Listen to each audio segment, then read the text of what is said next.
The massive alien warship appeared above Earth without warning.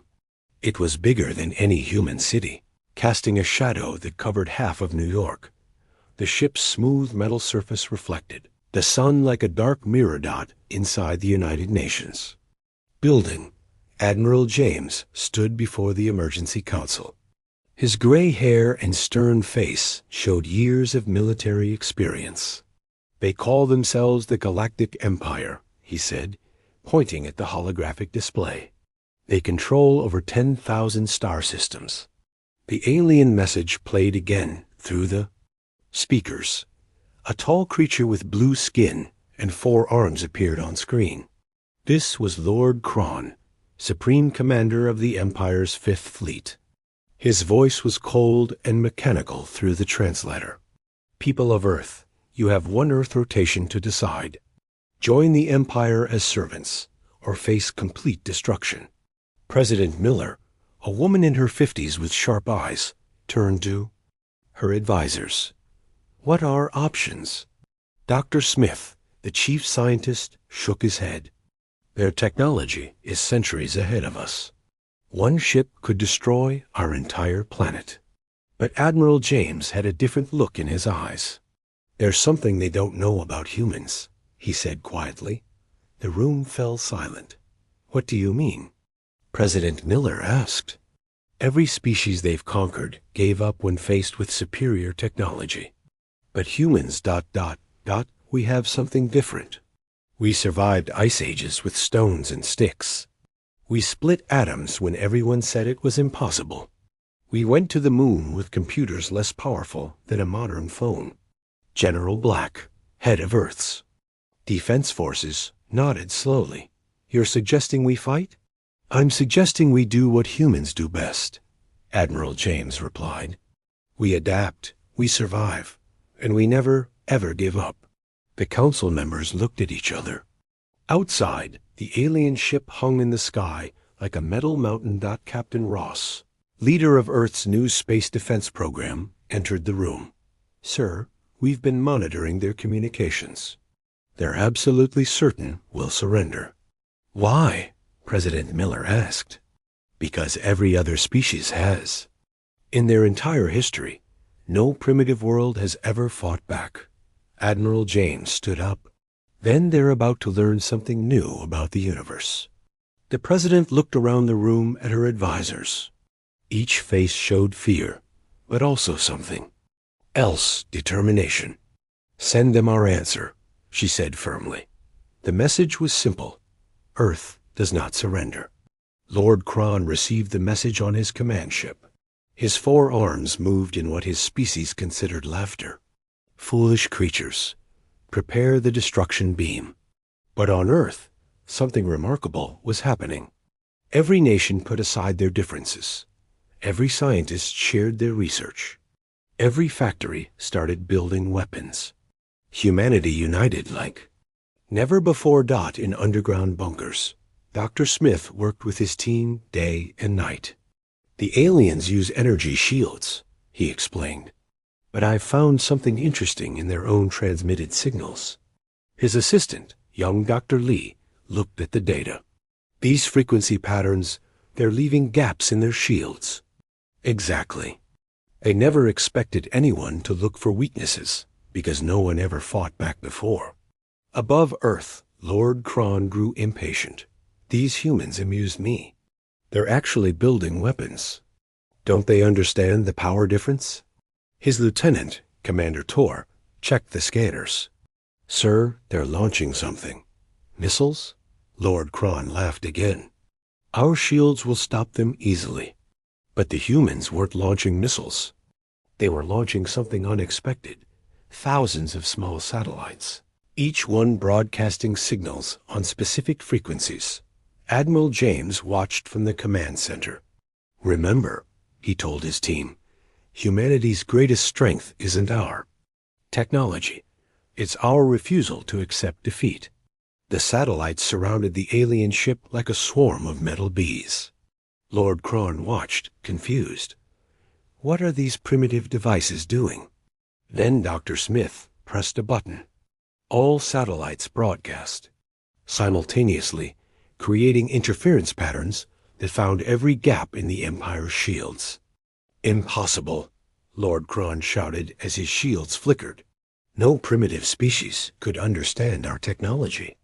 Admiral James smiled grimly. "That's your first mistake. Never underestimate humans." The stage was set. Earth had shown it would. Fight.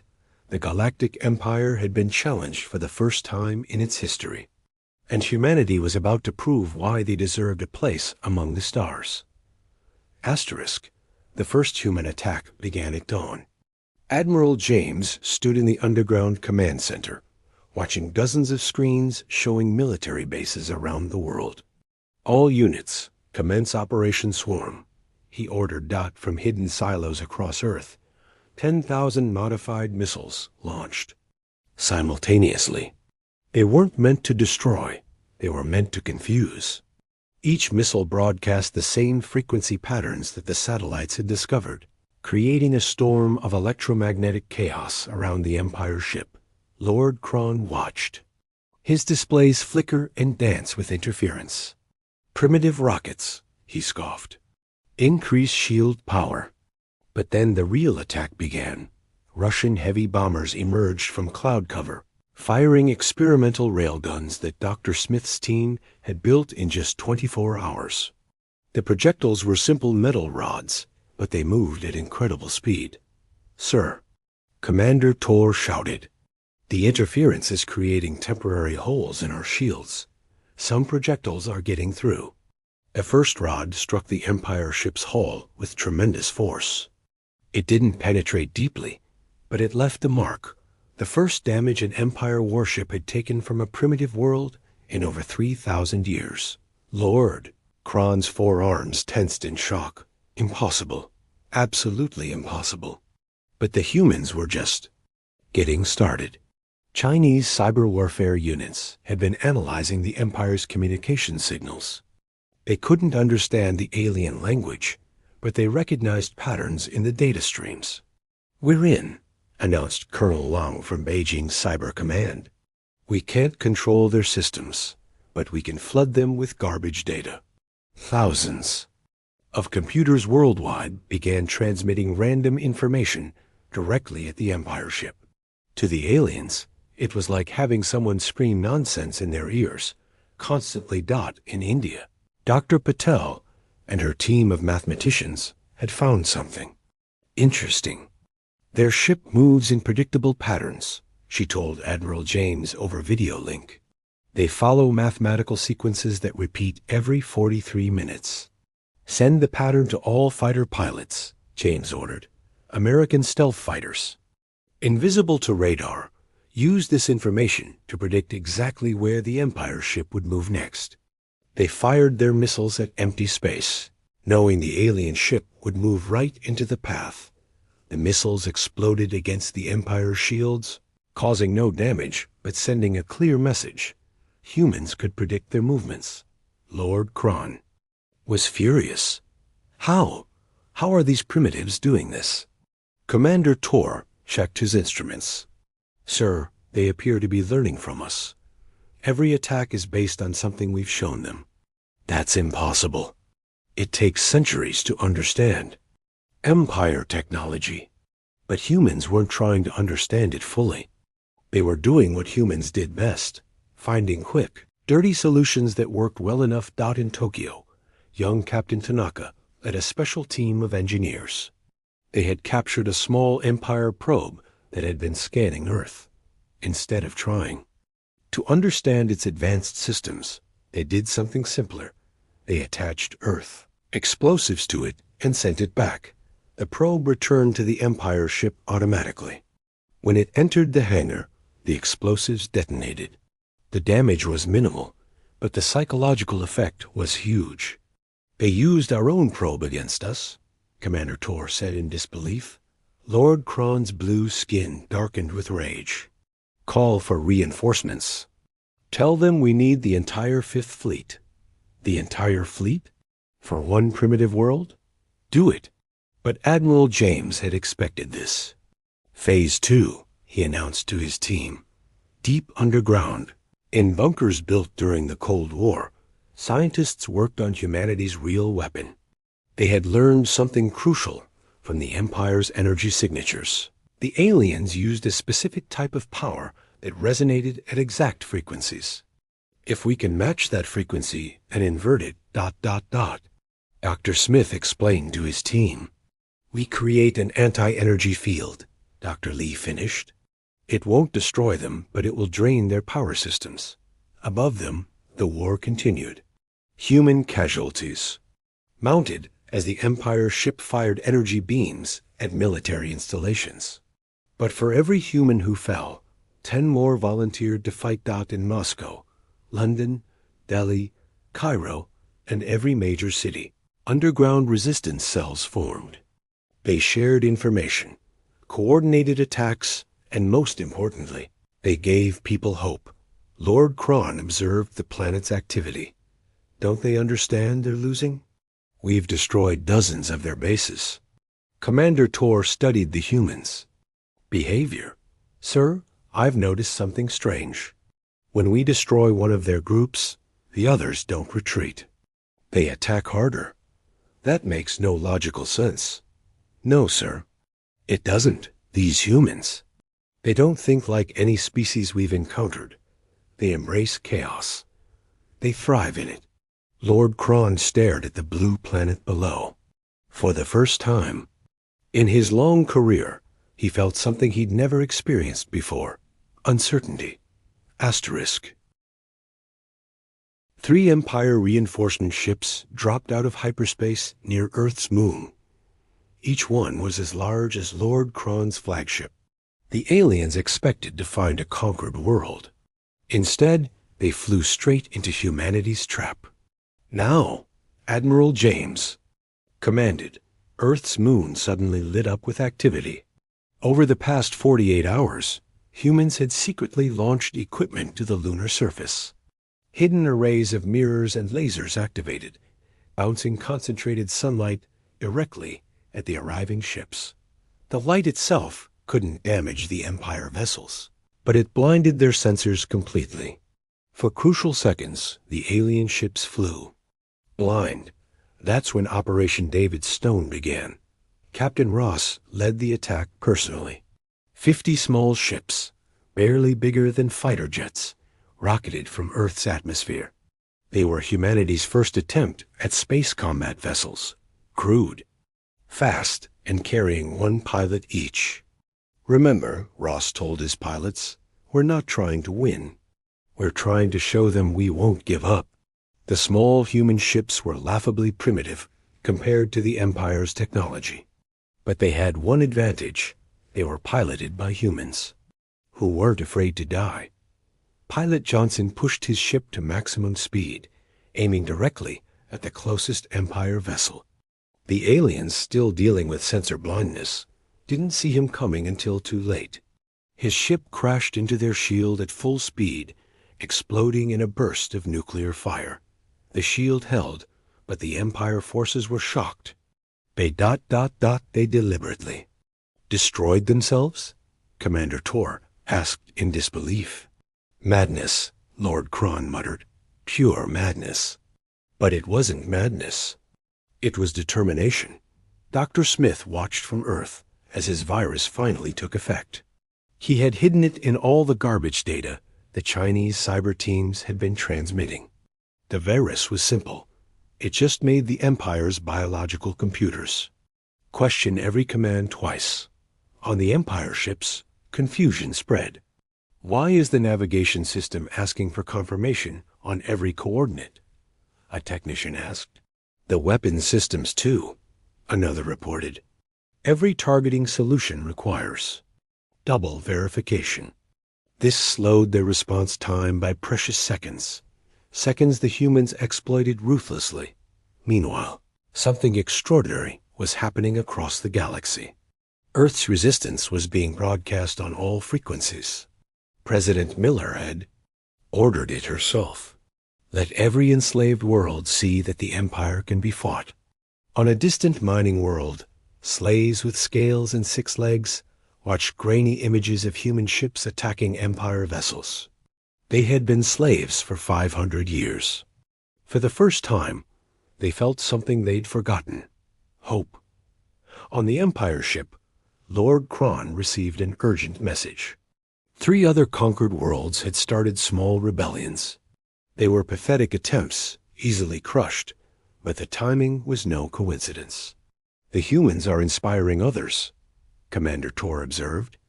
"Then we end this now," Lord Kron declared. "Charge." The planet killer beam. But Admiral James had anticipated this. "Execute Phase 3. He ordered. Around the world, massive radio transmitters activated. They began broadcasting something the Empire had never encountered in warfare: music. Beethoven's Fifth Symphony, African drum rhythms, Chinese opera, Indian ragas, and rock music all mixed together in a chaotic symphony. To humans, it was noise. To the Empire's ordered minds, it was torture. Their brains, evolved for perfect logic and structure, couldn't process the mathematical chaos of human creativity. "Turn it off." Lord Kron roared, his 4 arms covering his hearing organs. But there was more. Captain Ross, who had survived his attack run, had managed something incredible. His damaged ship had attached to the Empire vessel like a parasite. He and his co-pilot, Lieutenant Adams, were now inside the alien ship. "The corridors are huge," Adams whispered into his radio. "Everything is so clean and organized." They moved through the ship, not trying to sabotage it. They were learning. Every door they opened, every system they observed, was information humanity desperately needed.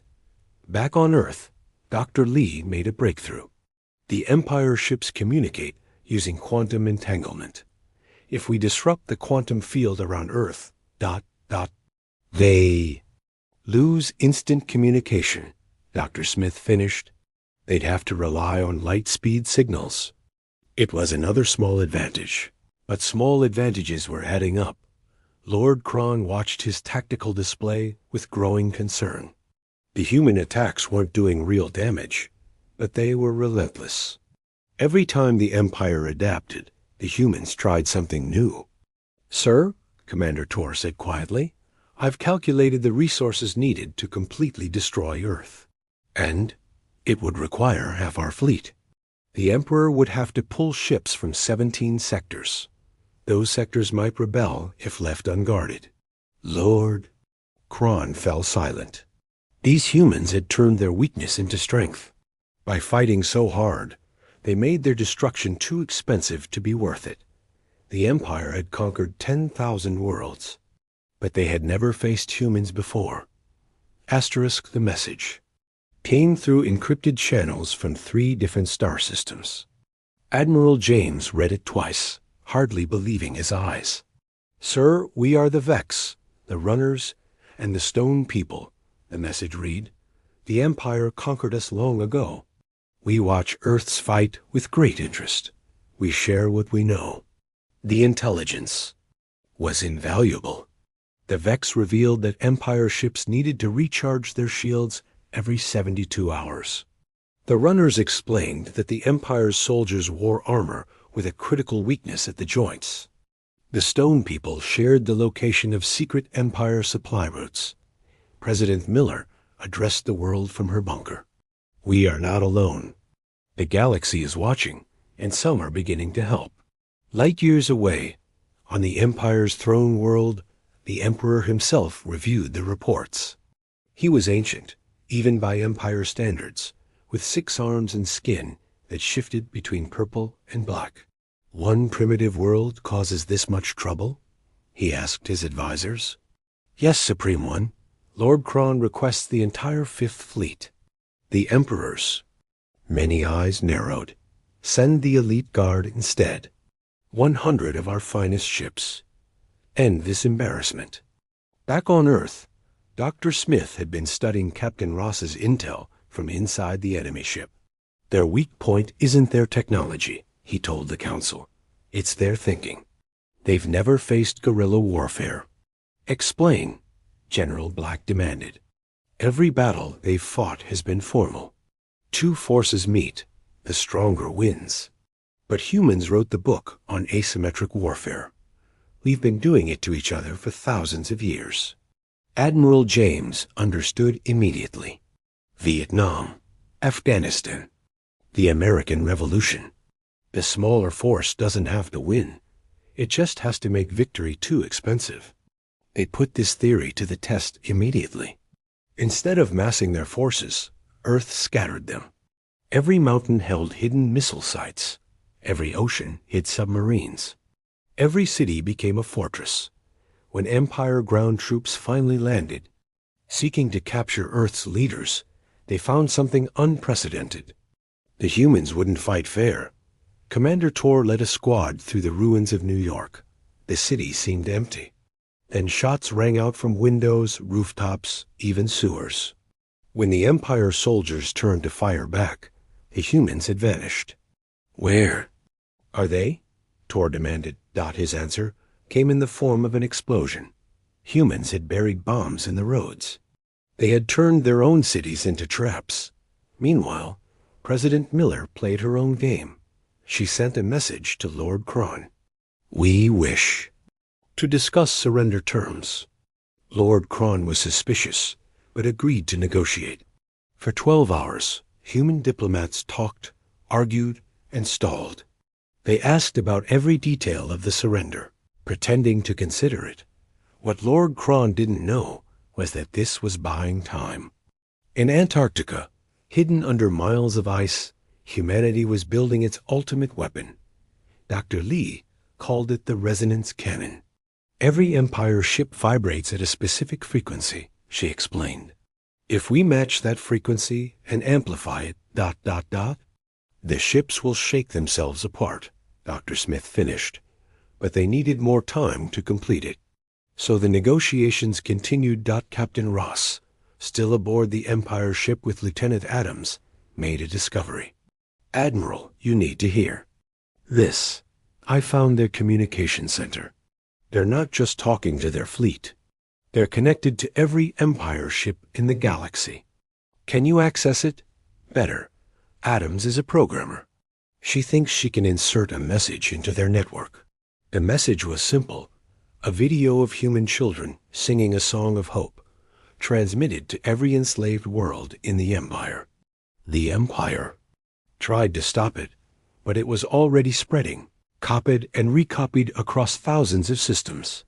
On the mining world, the six-legged slaves saw human children singing about freedom. On the factory world, workers with crystalline bodies heard the music. On agricultural worlds, beings who had forgotten their own names felt something stir in their hearts. Small rebellions erupted everywhere. They were quickly suppressed, but the Empire had to send ships to deal with them. Ships that were supposed to go to Earth. The Emperor received reports of 17 different uprisings. None were serious, but all required attention. These humans spread chaos like a disease, he said. Lord Kron grew desperate. Supreme One, give me permission to destroy Earth completely. And make them martyrs? Every enslaved world would remember. Earth forever. They would become a symbol. Then what do we do? The Emperor was silent for a long moment. Something we have never done before. We negotiate. Truly negotiate. On Earth, Admiral James received the message. The Empire wanted to talk, not about surrender, but about coexistence. It's a trap, General Black warned. Maybe, James replied. Or maybe we've done the impossible. Maybe we've made them blink first.